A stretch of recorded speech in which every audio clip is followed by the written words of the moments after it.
welcome. I'm so honored to be with you all again, especially since you made me an honorary member last year.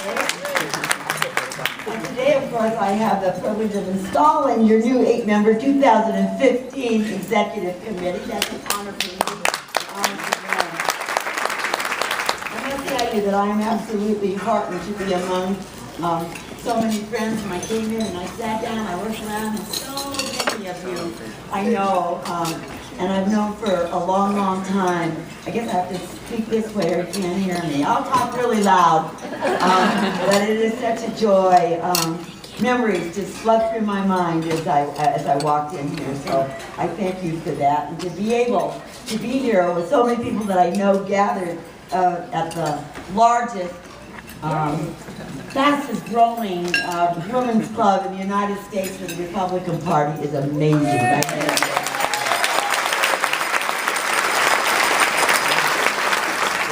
And being that this is a Republicans women's event, I want to share with you one of President Reagan's favorite stories, one of mine also. There was a traffic accident. The victim was stretched out on the side of the road. A crowd had gathered around, and a man elbowed his way through. There was a woman bending down over the victim, and the man pushed her aside, saying, "I've had training in first aid. Let me take over." She stepped back, and she tried doing a few of the things he had tried, doing some of the few things that he had learned in his first aid classes. And the woman, she tapped him on the shoulder and said, "When you get to that part about calling the doctor, I'm right here."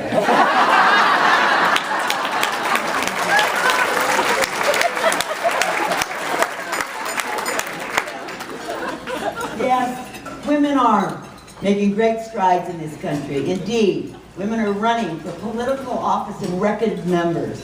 And guess what? They're winning. I think it's important that we not take this kind of woman power for granted, either at the federal or the state level. Conservative women who are getting elected to office are translating their successes into victories for all women. And women will continue to make positive strides by serving as role models for the younger generation. As Margaret Thatcher reminded us, if you want something said, ask a man. And if you want something done, ask a woman.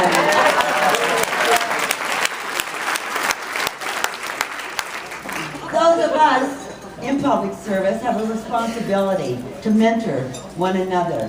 It's a responsibility that we inherited, and it's one we should pass along to those who come after us, including, I'm sure, many of you in this office. As you all know, my service to the people of Arizona, to the state that I love, is drawing to a close. The time I've spent in public office has been filled with extraordinary days, times of great joy, and yes, sadness too. My mission has always been the same, to serve each and every one of you with honesty and integrity, never betraying the trust that was placed on my shoulders. I'm often asked, what was my proudest moment? Well, beyond becoming John's wife and the mother of his children, when I think back on it all and the things that we've done together, I think my proudest moment is when we moved Arizona from its dark economic times and forged the Arizona comeback.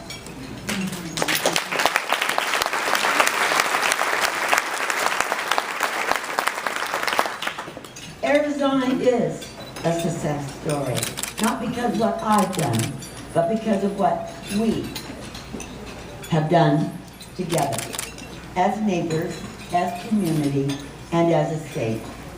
Think about this. When I became governor, I inherited the worst state budget deficit in the nation. But we rolled up our sleeves and went to work. As a result, we have brought Arizona from a $3 billion deficit to a more balanced budget and a restored rainy day fund.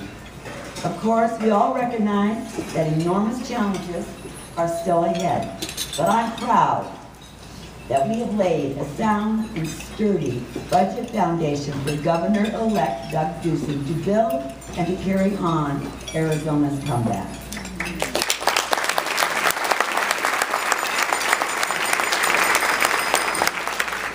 Doug and I have been working closely to ensure that this transition is smooth and seamless. That seems like a buzzword, smooth and seamless. And while there will be differences among administrations and in their policies and certainly in their priorities, there are a few things that I hope to see continued.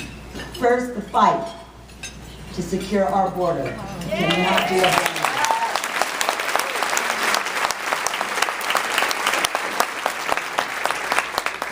Second, while Arizona will continue to demand that the federal government fulfill its duty to secure the border and restore integrity to our immigration system, enhancing our economic relationship with other states and nations must continue as one of Arizona's highest priorities.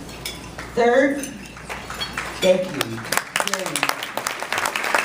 Third, Arizona can never turn its back on the most vulnerable, safeguarding Arizona's abused and neglected children.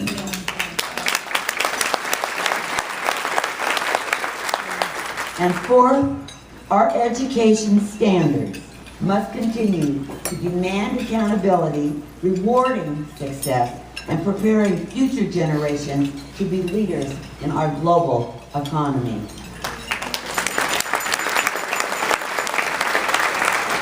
And so, I will be saying farewell soon, but you will know where to find me in January.